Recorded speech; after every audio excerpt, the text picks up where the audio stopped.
Olá, pessoal! Sejam bem-vindos ao nosso curso de Células e Divisão Celular. Nessa primeira aula, nós estudaremos, primeiramente, o núcleo celular. Então, para a gente conseguir entender como que funciona a divisão, quais são os passos para que essa divisão possa acontecer, é importante que a gente tenha uma noção de como que o núcleo celular se organiza. Então, primeiro, o que é o núcleo celular? O núcleo celular, ele vai ser uma região da célula onde encontramos o material genético dos organismos. Então, toda a informação genética dos organismos, ele vai estar presente dentro desse material que está localizado no núcleo da célula. O núcleo, ele é o que vai caracterizar os organismos eucariontes e é o que os diferencia, né, dos organismos procariontes. Então, aqui desse lado, a gente tem a representação de uma bactéria, né, que é um organismo procarionte. E por que ela é procarionte? Justamente porque esse material genético, aqui representado nesses filamentos em azul, eles não estão em um compartimento determinado, eles estão lá soltos no citoplasma desse organismo. Então, por isso que a gente fala que eles são procariontes.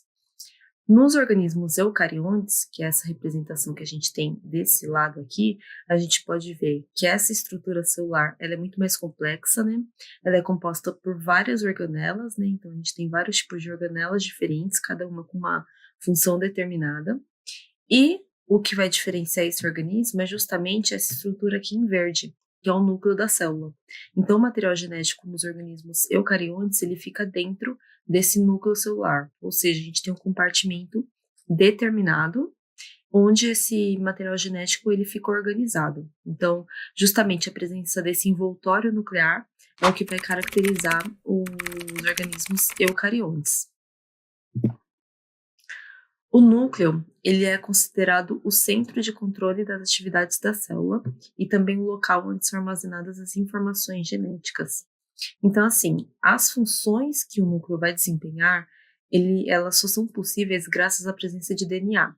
DNA significa ácido desoxirribonucleico, que é justamente o material genético. Então, o DNA, ele vai ser uma molécula que vai armazenar toda a informação que esse organismo vai ter. Então, toda a função que essa célula vai desenvolver durante todo o seu ciclo de vida, quais proteínas ela vai metabolizar, qual que vai ser a sua função, tudo isso vai ser determinado por esse material genético que é o DNA. Então, essas moléculas, elas possuem genes, né, que são pedaços, são partes desse DNA, que por sua vez são responsáveis pela síntese de proteína. Então, o DNA, ele é uma molécula bastante extensa, e ele é dividido em partes, e cada parte a gente pode chamar de gene. Cada gene vai ser responsável por sintetizar uma proteína diferente, e é a proteína que realmente vai desempenhar a parte prática, né, dessa informação, é ele que vai desempenhar as funções da célula. Então, sintetizando aqui a nossa linha de raciocínio, né, a gente tem que o núcleo ele tem duas funções bastante importantes, né. Primeiro, ele guarda o DNA, né, que possui os caracteres hereditários, então toda a informação sobre o organismo, ele tá nessa molécula, e ele vai ser importante para guiar a nossa síntese proteica, porque no final, essa informação ela fica guardada, mas para que essa informação ela consiga ser colocada em prática na célula, é importante que esse material genético ele prossiga, né, com a síntese de uma proteína que é o que de fato vai realizar a função desse determinado gene. O núcleo nos organismos eucariontes. Então, assim, relembrando, né, a gente viu que nos organismos eucariontes, o que vai diferenciar eles é justamente a presença desse envoltório nuclear, né? Então, a gente tem um compartimento dentro da célula que a gente consegue delimitar como sendo um núcleo, e dentro desse núcleo a gente tem um material genético. O aspecto desse núcleo, ele varia bastante conforme a célula esteja no período de divisão celular ou no período de intérfase. O que é esse período de intérfase? É justamente o período que a célula não está em divisão. Então, ela vai ter dois estados, ou ela está se dividindo ou ela não está se dividindo. E o aspecto desse núcleo, ele vai ser diferente nessas duas fases da célula. Então, o núcleo interfásico, ele vai ser composto por uma carioteca, que é a membrana nuclear, O suco nuclear, que é o que vai preencher esse núcleo, o nucleolo e a cromatina. Quando essa célula entra em divisão, ele vai ser composto por uma carioteca também, que é o envoltório nuclear. Também vai ser composto por um suco nuclear. A gente pode ver aqui que nessa fase a gente não tem a presença do nucleolo, ele vai se desfazer no período de divisão. E ao invés de cromatina, nós temos os cromossomos. Aqui é importante salientar, né, para que não haja confusão, que cromatina e cromossomos são aspectos diversificados da mesma estrutura. Então, quando eu falo de cromatina e quando eu falo de cromossomo, eu estou falando do material genético. A gente dá nomes diferentes, né, para essas estruturas no núcleo interfásico e na divisão, justamente porque ele vai se organizar de uma maneira diferente, né? A gente vai ver nas próximas aulas como que essa organização vai ser diferenciada. Então, um aspecto bastante importante é a carioteca, que é a membrana nuclear. Ela é uma membrana dupla, então ela tem a face interna e a face externa, que pode apresentar ribossomos na sua parte externa. Sua constituição química é lipoproteica. Então, o que significa? Que ela vai ser constituída por lipídios e proteínas. A cada divisão celular, a membrana ela se desorganiza e é reconstituída nas células filhas. Então, para que a célula consiga se dividir de fato, essa carioteca, que é o núcleo celular, ela se desfaz e quando as células filhas elas são produzidas, elas vão ser reconstituídas. Aqui nessa imagem do lado, a gente pode ver que a membrana nuclear, ela tem a sua extensão no retículo endoplasmático rugoso, que é o organelo responsável principalmente pela síntese proteica, e no retículo endoplasmático liso, que vai ser uma organela responsável principalmente Olá, pela peço desculpas por interromper sua aula por um breve momento, mas tenho algo importante e vantajoso para compartilhar com você. Se você está gostando desta aula, tenho uma ótima notícia. Agora você pode levar sua experiência de aprendizado para o próximo nível fazendo sua matrícula em nosso site. Ao se matricular, você terá acesso exclusivo a uma série de benefícios. Primeiro, você pode baixar a apostila completa do curso em PDF, perfeita para acompanhar as aulas e revisar o conteúdo sempre que precisar. Além disso, ao concluir o curso, você terá a oportunidade de adquirir um certificado de conclusão, um grande passo para o seu desenvolvimento profissional e acadêmico. E sabe o que mais? Ao assistir às aulas diretamente em nosso site, você terá uma experiência de aprendizado sem interrupções ou propagandas. Isso significa mais foco e eficiência no seu estudo. Então, não perca essa chance. Clique no link na descrição deste vídeo ou visite nosso site para se matricular agora mesmo. É rápido, fácil e vai transformar a maneira como você aprende. Agora, vamos voltar à aula. Obrigado por sua atenção e nos vemos no site. responsável principalmente pela síntese e transporte de lipídios. Então aqui a gente pode ver que essas estruturas elas são conectadas, né, o que é importante para o bom funcionamento da célula. O suco nuclear, ele também é chamado de cariolinfa ou nucleoplasma. Ele vai ser um gel proteico, cuja composição se assemelha muito à do hialoplasma. Lembrando que o hialoplasma ele vai ser o preenchimento entre a membrana plasmática, né, e o núcleo, né, na parte do citoplasma da célula. E o conteúdo é um conteúdo fundamental do núcleo de uma célula. E sua função principal é preencher o núcleo celular, que contém os filamentos de cromatina e o nucleolo. Nesse suco nuclear estão presentes diversos tipos de íons, aminoácidos, metabólitos, precursores diversos, enzimas para a síntese de DNA e RNA, entre outras substâncias. Então, ele vai dar fluidez, né, para o núcleo, vai preencher ele e vai conter várias substâncias que são importantes para que o núcleo e o DNA desempenhem todas as suas funções dentro da célula. Os nucleolos. A gente viu que o nucleolo é uma estrutura que está presente no núcleo interfásico, que é o momento que a célula não está se dividindo.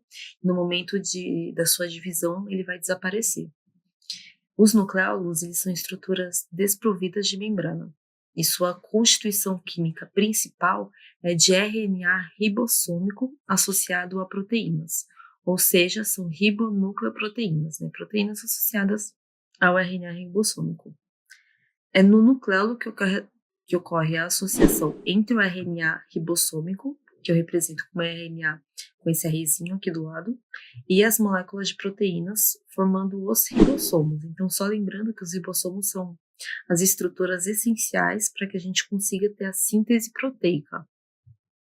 Então, é justamente para fazer essa passagem, né, de informação entre a molécula de DNA e a proteína para que realmente seja realizada essa função dentro do núcleo da célula. Nos primeiros estágios da divisão celular, os nucleolos eles se desintegram, desaparecendo aos poucos. Quando estamos no final da divisão, geralmente lá no período da telófase, que é uma das fases da divisão celular, os nucleolos eles são ressintetizados por um cromossomo especial numa região chamada zona organizadora do nucleolo. Essas duas imagens, elas demonstram aqui a presença do núcleo. Então, dá para ver aqui nessa imagem da direita que o núcleo é uma estrutura bastante densa, né? Então, ele aparece bastante pigmentado aqui na micrografia. Então, essa daqui é a estrutura de um núcleo e essa parte mais escura é o nucleolo. E aqui um desenho também exemplificando essa mesma imagem, né? Então, tenho aqui em roxo o núcleo da célula. Essa estrutura filamentosa vai ser justamente o material genético, né, a cromatina, e aqui, de forma mais densa, o nucleolo. Então, o nucleolo bastante importante para a síntese de proteína, porque ele vai fazer a associação entre a proteína e o RNA ribossômico para que essa síntese proteica seja possível. A cromatina, que é o nosso material genético, né? Então, numa célula em intérfase, que é o período que ela não está se dividindo, o material genético aparece no interior do núcleo como uma massa filamentosa, mais ou menos homogênea, que recebe o nome de cromatina. Então, o material genético ele vai estar nessa forma filamentosa e não muito densa. Os filamentos eles se duplicam na intérfase, portanto, antes da divisão celular. Então, aqui a gente pode ver um filamento de cromatina simples, né? E desse lado aqui ele duplicado, porque durante a divisão celular, né, você vai dar origem na mitose, por exemplo, a duas células filhas. Então é importante que esse material genético, primeiro ele se duplique, para depois que seja possível essa divisão para as duas células filhas, de forma que elas tenham a mesma quantidade de material genético da célula mãe. Então, por isso que ainda no período da intérfase, quando a célula já está começando a se preparar para entrar na divisão celular, esse material genético ele fica duplicado. Então, durante essa fase, a gente chama o material genético de cromatina. Algumas regiões do filamento de cromatina têm um certo grau de espiralação. Em sua maior parte, está sob a forma de um fio fino, desespiralado. Então, essas regiões espiraladas do filamento interfásico denominam-se heterocromatina, que são essas daqui, né, que elas são mais densas. E as regiões normais, essas de baixo. E as regiões normais, desespiraladas, são chamadas de eucromatina.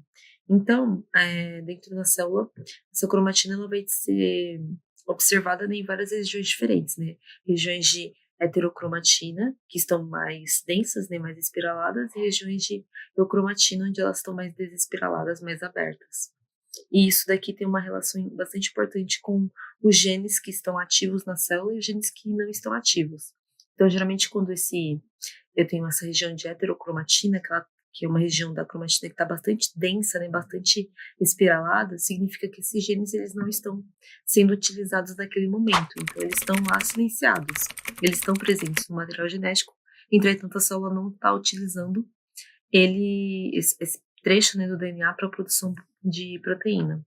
Essa região de eucromatina, que está mais aberta, mais desespiralada, demonstra que é uma região do DNA que está ativa. Então, está dando andamento para uma síntese de proteína. E, por fim, nós temos o cromossomo, que vai ser também uma forma que o material genético se encontra. Então, quando a célula inicia o processo de divisão, os filamentos cromatínicos começam a se espiralar intensamente, ficando mais grossos e mais curtos. Nesse ponto, Não falamos mais em cromatina, mas sim em cromossomo. Essa figura ao lado, ela mostra justamente esse espiralamento do material genético, né, até que ele se transforme em um cromossomo. Então, a gente tem proteínas que vão ajudar o DNA a ficar mais condensado, né, mais espiralado, e ele vai se espiralando cada vez mais até ele ficar com esse formato que a gente conhece bastante, né, que é o formato de cromossomo. Então, o cromossomo nada mais é do que o nosso material genético bastante espiralado. Então, aqui nós finalizamos a nossa primeira aula e nos vemos na próxima. E aí, tudo bem? Estou passando apenas para deixar um recado bem rápido para você que acabou de ver essa aula e que gostaria de assistir a todas as aulas desse curso. É bem fácil, basta você clicar no link que está na descrição deste vídeo ou acessar www.novacursos.com.br. Fazendo sua matrícula em nosso site, você terá acesso a todas as aulas desse curso e mais centenas de outros cursos, além de poder fazer avaliação. E caso você queira, poderá estar adquirindo o certificado com um valor bem acessível. Esse foi o recado que eu queria dar, aguardo sua matrícula. Até breve!